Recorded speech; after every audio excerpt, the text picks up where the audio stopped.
Jadi penulis puan. Siapin mental baja dan pantat tebel buat belajar terus. Nah ini dia nih yang sering dilupain. Nentuin niche itu kayak nembak ikan guys. Kalau jaringnya gede, emang banyak yang kena, tapi hasilnya campur aduk. Beda cerita kalau jaringnya fokus, lo bisa dapetin ikan yang bener-bener lo incer. Sama kayak nulis. Kalau lo fokus di satu niche, misalnya teknologi, kuliner, atau parenting, orang bakal lebih percaya sama kredibilitas lo. Lo juga lebih gampang pasarin jasa ke klien yang tepat. Udah gitu, bayarannya pun bisa lebih gede, karena lo dianggap ahli di bidang itu.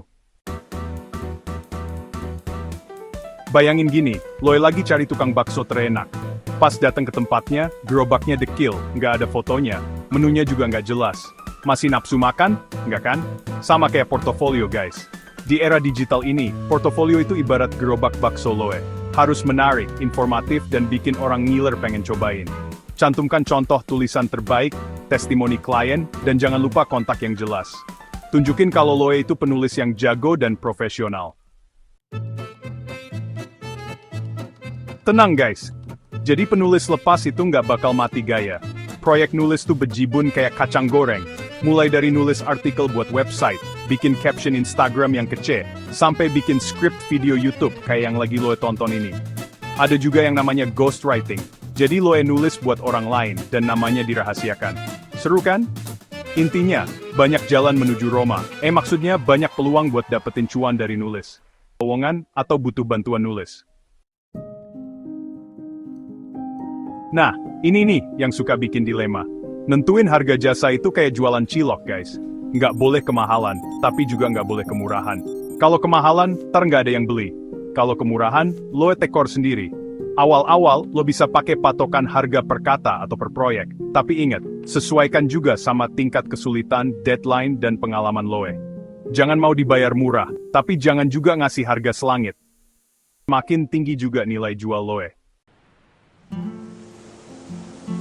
Di tengah lautan penulis lepas yang luas, lo harus punya branding yang kuat biar nggak tenggelam. Manfaatin media sosial kayak Instagram, X, Twitter, LinkedIn buat pamerin karya, berbagi tips nulis, atau sekedar curhat ala penulis. Yang penting konsisten dan tunjukin keunikan lo. Ingat, personal branding yang oke bisa jadi magnet buat datengin klien impian. Ini dia nih kunci utama jadi penulis lepas yang sukses profesionalitas. Jaga selalu kualitas tulisan, tepatin deadline, dan komunikasi yang baik sama klien. Hindari plagiarisme kayak lo lagi ngehindarin mantan. Sekali lo ngecewain klien, reputasi lo bisa hancur guys. Ingat, kepercayaan itu mahal harganya. Setelah kerja keras dan konsisten, tibalah saatnya menikmati hasilnya. Tapi ingat, jangan lupa sisihkan penghasilan buat dana darurat, investasi, atau pengembangan skill. Lo juga bisa bikin produk digital sendiri, kayak e-book, kelas online, atau jasa konsultasi.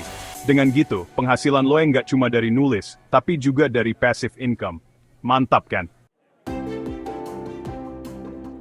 Gimana guys? Jadi penulis lepas di era digital itu seru dan menjanjikan kan?